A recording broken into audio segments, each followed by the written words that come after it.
God bless America. Hello everybody, I am the Talk Radio Protege. This is the Protege program. Thank you so much for joining me.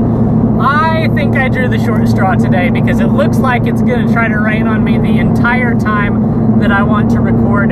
So I thank you in advance for bearing with me through this. I hope the sound isn't too much affected. It looks like it's going to be light for this little window here that I have, so I'm going to try to get through this quickly. First headline, CNBC, Trump cancels Singapore nuclear summit with North Korean leader Kim Jong-un. Now the reasons that are given, the stated reasons, are because of the rhetoric that's been employed by North Korea in recent days. Probably specifically calling Mike Pence names in recent days, and their criticisms of the military activities that were going on between the U.S. and South Korea. But I happen to think that this is simply another negotiation tactic. Remember, we've been talking about these moves in terms of the position of strength, trying to secure the position of strength.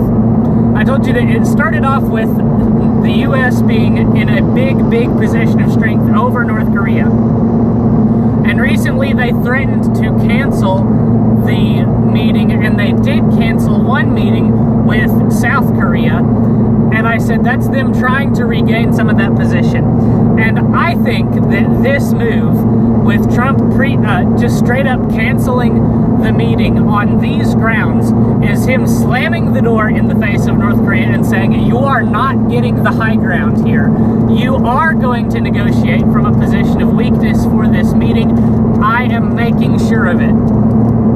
Now, let's quickly move on here to the next story.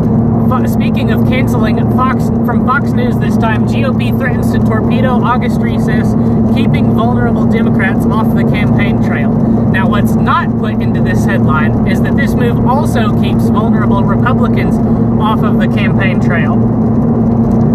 And in my opinion, they should stay for August. I don't think they should get the whole month of August off.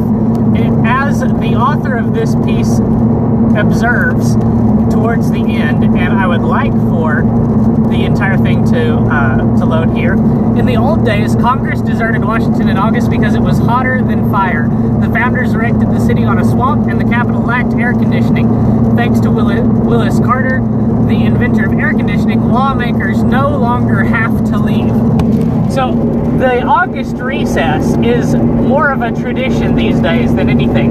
And in the interest of obliterating tradition, as the progressives are so keen on doing these days, let's just cancel the August recess. I mean, if you don't get to campaign whatsoever because you missed the August recess, you need to plan your campaign better. When Congress don't they get 4-day weekends all of the time anyway? So just plan your campaign a little bit better. Maybe shoot some more television advertisements. Maybe do some more YouTube videos. Maybe do some more robocalls. There's a couple of things that candidates could do so that they don't have to miss out on the August recess campaign window. But those two things are small fish compared to what I want to spend the most of our talking about today. This is brand new from late last night or early this morning. The headline from Patriot Post is Trolling Judge Blocks Trump from Blocking Twitter Trolls. And if that's a tongue twister, I mean, it is for me too. So let's see what all the fuss is about. U.S. District Judge Naomi Rice Buchwald ruled on Wednesday that President Donald Trump's practice of blocking trolls and critics from his Twitter feed is unconstitutional because it violates the First Amendment. Now, the only way that this could violate the First Amendment, I guess there's a couple of ways. First off, if Twitter is not a private company but is a public forum, then the president is not allowed to block people, is not allowed to keep people off of Twitter. Now, if Twitter is a private entity, but the president's personal Twitter page is a public forum, then Trump is not allowed to touch his Twitter feed. aside from posting things to it. Trump is not allowed to curate his Twitter feed. Now, if Trump's personal Twitter page is a public forum, then I don't understand how Twitter is at the same time a private entity. I can't compute that. Somebody more legally adept than I will have to explain that to me, because I don't understand how those two things can simultaneously be true. Now, that being said, if Trump's personal Twitter profile is a public forum, then Twitter is also a public forum. I don't see how you separate the two. So if Twitter is also a public forum, then Twitter is not allowed to ban anyone. For instance, Milo Yiannopoulos. For instance, a YouTuber by the name of Sargon of Akkad. Twitter is not allowed to take any measures to ban anyone from Twitter by in any way, shape, or form. For instance, their shadow banning policy. It's called shadow banning. That's just the name for the policy that allows the Twitter curators to stop certain people's content from being published to Twitter at large. That means that any individual is not allowed to ban anyone from interacting with their Twitter profile. Now, the only way you get to that point is if you say that any place on Twitter is a public forum. And Twitter, I think, would like to think of itself as a public forum. You know, we talked a couple of weeks ago, I think it was, about Zuckerberg's testimony before Congress. We talked about how Zuckerberg was very careful to not say that Facebook was a public forum. He said specifically, and I quote, that he wants Facebook to be a platform for all ideas. Now, that specifically avoids calling Facebook a public forum, because if Facebook is a public forum, then it must follow the First Amendment. And as long as Facebook is not a public forum, then it is allowed to regulate the things that are said on Facebook.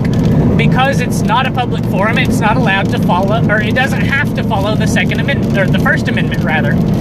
And with this precedent being set, with Twitter now being decreed a public forum, I don't think it's going to be long before Facebook is also decreed to be a public forum.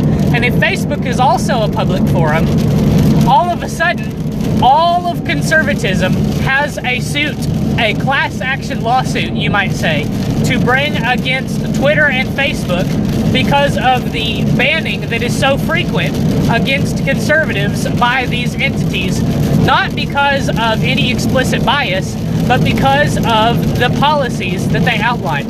The user agreements of Facebook and Twitter now are illegal because they prevent people from saying things that are protected by the First Amendment. This is either an incredible breach of private entity operations, or it's an incredible protection of the First Amendment. And the only way one of those is right or wrong, it depends on your opinion on the issues. I myself would rather see Twitter behave as a private entity and act like a private entity. Right now, Twitter behaves like a private entity, but acts like they want, but says they're a public forum. Those two things don't mesh. If they want to be a public forum, they should act like a public forum. They shouldn't simply say that they are. If they want to be a private entity, then they should say they are a private entity and not say that they're a public forum. Ditto with Facebook. Right now, Twitter and Facebook are trying to have their cake and eat it too. And this court, Judge Naomi Reese Buchwald, is saying you can't have your cake and eat it too. You must be a public forum or a private entity. And you have said that you're a public forum, so I'm going to treat you like a public forum. Now, if Facebook and Twitter want to regain their rights as private entities, they're going to have to come out and tell people that they are regulating your speech. And that is going to be bad for those entities, for Facebook and Twitter. It's why they say that they're public forums, because they know that coming out against free expression and coming out as actively curating your content is going to be bad for their business model. Now, that's all I've got to say, and I hope that the rain didn't interfere too badly with the sound quality. If it did, let me know, and I will simply not do any more recordings in the rain. I'm taking this risk here, putting this out there in favor of getting the video up on time. But if the content of the video suffered because it was up on time, let me know. If you would prefer that the video had better sound quality and was not up on time, let me know. I will gladly adjust my recording habits so as to meet the desires of my audience. Again, thank you so much for watching. If you enjoyed this video, leave a like. If you want to see more content like it, hit subscribe and hit the bell for notifications. And I'm asking you to leave the like and hit subscribe based on the content of the video, not the sound quality. If you have an issue with the sound quality, please let me know in the comments. Make sure that you check back every weekday for a new report. You never know what shenanigans are going on with the Facebook algorithm. You might be missing out. Again, thank you for watching. Until next time, have a good night and God bless.